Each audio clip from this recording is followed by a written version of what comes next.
Cikunat, Lampung. Kita sedang belajar tambak udang. Nah, ini luasan sekitar 12 hektar menjadi tambak udang. Dan tentunya tidak mudah untuk menjadi petani tambak udang.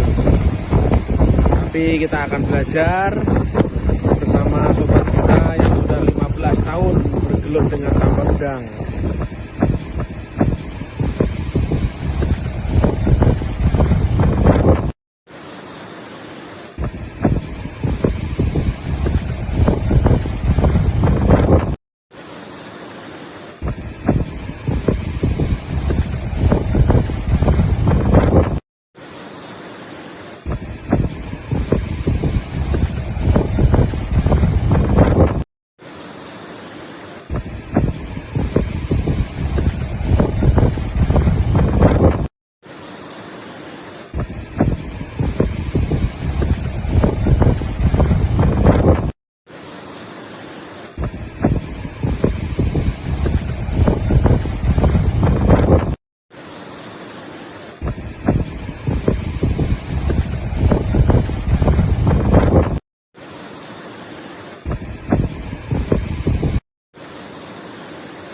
Selamat pagi teman-teman. Nah, ini proses ngasih makan udang.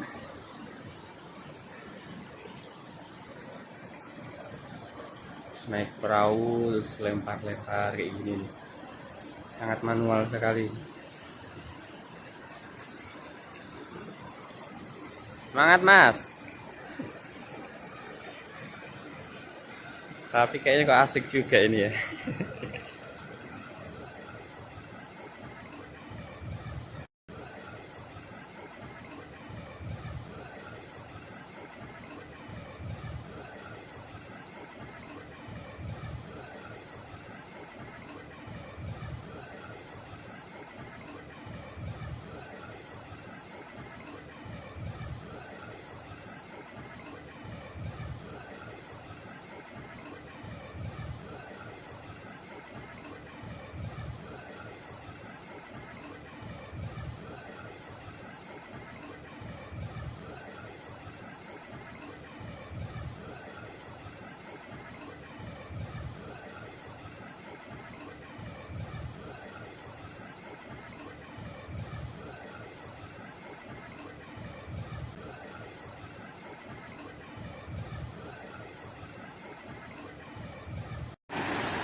Hai, saya sekarang berada di tambak udang. Nah, ini salah satu udang yang kita sampling tadi dari sini.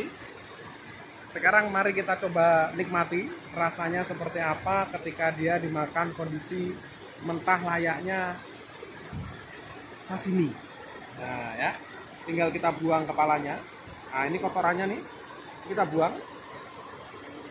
Habis itu kita harus makan sama kulit-kulitnya.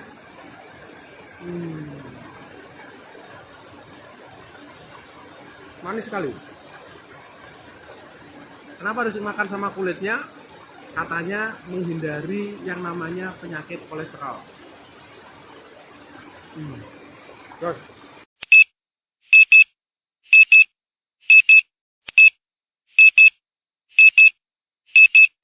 Hai guys, kalau kita ditambak udang dan mau panen, yang kita lakukan adalah melakukan sampling. Sampling ini dilakukan paling tidak 5 kilo.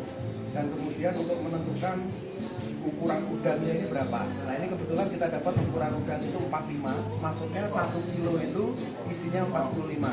Beratnya berarti kira-kira sekitar 22 gram. Itulah akad yang dilakukan antara petambak udang dengan pembeli. Disampling, kemudian diakarkan, baru kemudian semuanya dipanen dengan harga yang sama dan ukuran yang sama. Sampling adalah salah satu akad jual beli di dalam tambak udang ini. Hai guys, salah satu proses saat kita panen di tambak udang adalah sampling dan kemudian sorting. Apa itu sampling dan sorting? Untuk menentukan bahwa udang ini ada yang kulitnya udah keras dan ada yang kulitnya masih lembek atau disebut molting. kulit ini kalau ternyata masih banyak yang lembek, itu panennya harus ditunda sekitar 1-2 jam. Dan kamu perlu tahu, kalau dalam tambak udang, setiap 6 jam sekali udang itu ganti kulit. Ini adalah the best karena kulitnya udah keras, dan ini adalah molting, kulitnya masih lembek dan maksimal hanya boleh di bawah 1%. Kalau sampai di atas 1%, maka panennya ditunda dulu. So, normal, molting dengan kulit yang lembek. Pakai tali.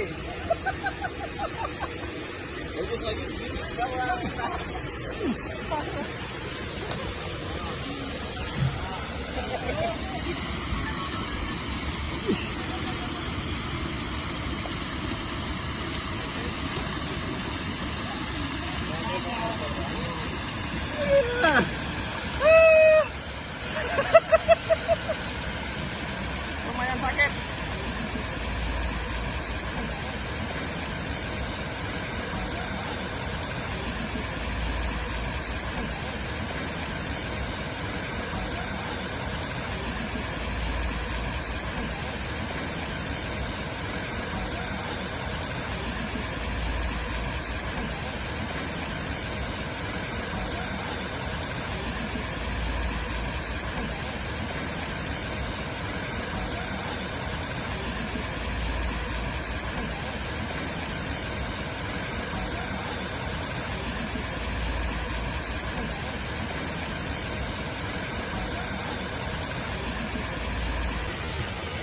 Teman-teman, ini sedang proses panen. Kolam ini dalamnya 2 meter. Dari tadi jam 12 malam sudah mulai di drain dengan menggunakan saluran drain yang ada di sebelah sana itu, dibuang ke sungai airnya. Setelah itu cara panennya dengan cara dijala, dimasukin ke tong biru itu dan dipindah ke tong yang ada di sana. Ini rata-rata isinya 40 kilo. Nah, setelah itu baru kemudian diambil oleh mobil pickup dan dibawa ke lokasi di sana untuk di grading. Nah, ini proses panen tambak udang yang dilakukan di daerah Lampung. Hey guys, kalau mau panen itu harus pakai jala. Ya, tentunya pelajaran pertama kali menjala itu bagaimana bisa menjala dengan luasan yang sangat luas. Ini kita coba ya.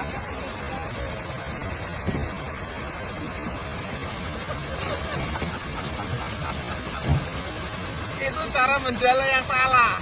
Nah, nanti saya ajarin yang benar, ya oke?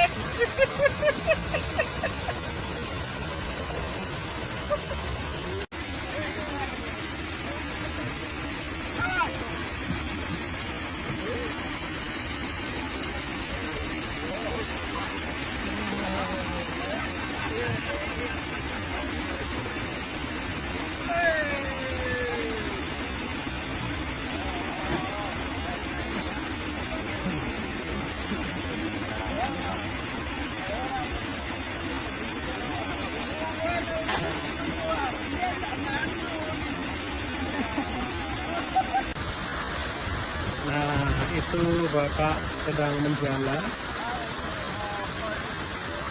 Setelah dia tarik jalannya, tarik dulu talinya, kemudian itu kita lihat udangnya berlompakan ke dalam jalan. Kemudian nanti akan dipindahkan ke drum transit. Nah, drum transit itu ya ada tutupnya. Ini dipindahin ke sini. Nah, ini udangnya di drum transit. Yang beda udah naik. Habis itu dipindah ke drum yang ada tutupnya untuk dinaikin ke atas dengan paralon itu, dan kemudian baru dinaikin ke speaker.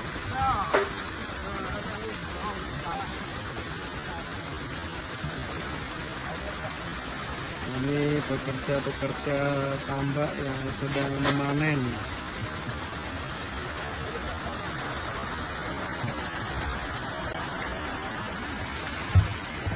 Ujian saya selanjutnya adalah naik dengan tali ini. Tentunya ini licin sekali dan terasa sakit di tangan ketika mengangkat badan kita menaiki HDPE yang licin yang ditumbuhi oleh lumut. Halo Bapak. Halo Pak. Nah, ini ujian kita naik nanti ya. Ini tidak mudah, tapi semoga lancar naik ke atas dan tidak terpleset. Naik ya Pak, udah selesai nih? Belum. Nunggu airnya dikit dulu. Oh, airnya ditunggu kering dulu. Jadi manennya bertahap dengan air yang dikuras lagi.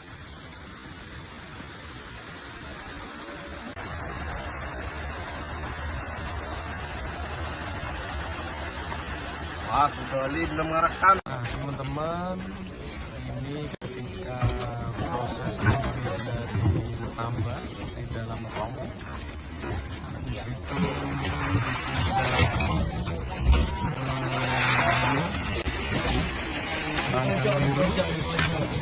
dulu dicuci dulu, proses itu baru kemudian digunting di tanah di kain yang kita panen.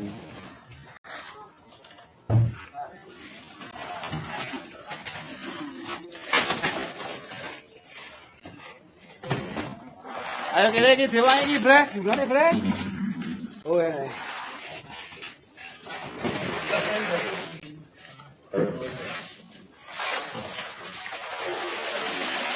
Orang ini nggak asing. Nyari pertama loh. Ini.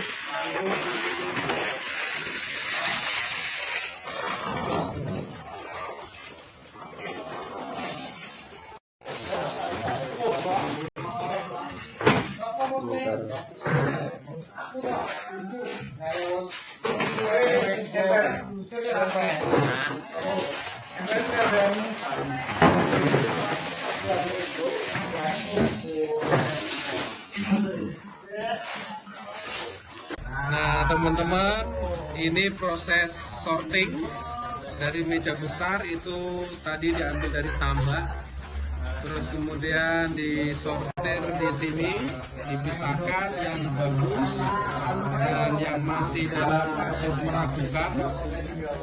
Setelah itu dipindah ke meja kecil. Nah, di sini dicari lagi mana yang kurang bagus. Yang kurang bagus salah satunya yang molting. Molting ini maksudnya kulitnya masih kulit muda. Nah, terus yang itu yang BS, coba Pak, yang BS Pak.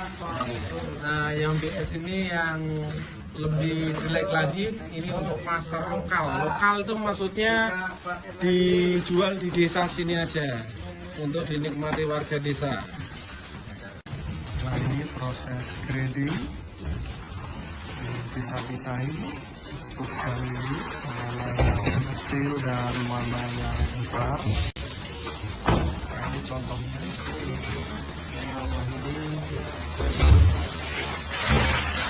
Yang gede ini lebih besar. Setelah proses grading, maka nanti akan dimasukkan ke sini. Sama es. Dan terlebih dahulu nanti tentunya. Nah teman-teman, ini salah satu pembelajaran. Ini adalah udang yang kena sakit new. Cara membedakannya seperti ini. Yang paling atas itu sehat karena ekornya berwarna tidak merah. Nah, yang tengah ini kurang sehat, ekornya berwarna merah. Terus kemudian kalau mati nanti dia jadi gini. Dan ini kanibal dimakan oleh teman-temannya. Nah, ini ditemukan di dasar tambak. Nah, ini salah satu pelajaran tentang penyakit yang ada di udang, yaitu penyakit Nio. Dan kalau tidak segera dipanen, maka akan menjadi kurang produktif udangnya.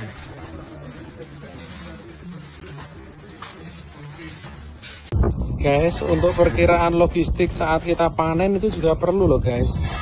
Jadi satu box biru ini isinya dengan es itu hanya sekitar 85 kilo udang.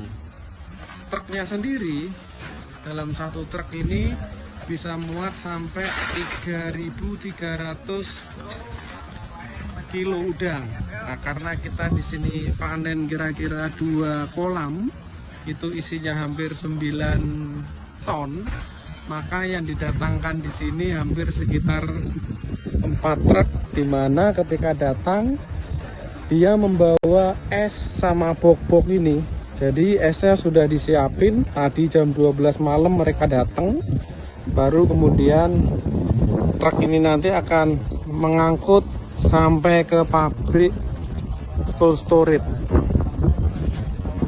Jadi proses logistik, estimasi itu juga perlu dilakukan dengan cermat dan tepat. Selanjutnya untuk proses logistik itu telah dipersiapkan dengan box-box dengan es. Nah, ini pertama kali boxnya diisi oleh es dulu, kira-kira tebalnya 20 cm. Habis itu dimasukin udang. Setelah dimasukin udang dikasih es lagi. Setelah dikasih es lagi, dikasih udang lagi, terus kemudian atasnya ditutup dengan es lagi. Nah, itu kira-kira bisa bertahan berapa lama, Bang? 4 hari. Nah, sampai 4 hari, sampai menunggu proses bongkar yang dilakukan di pabrik. Dari truk pindah ke pabrik, cair deh duit kita.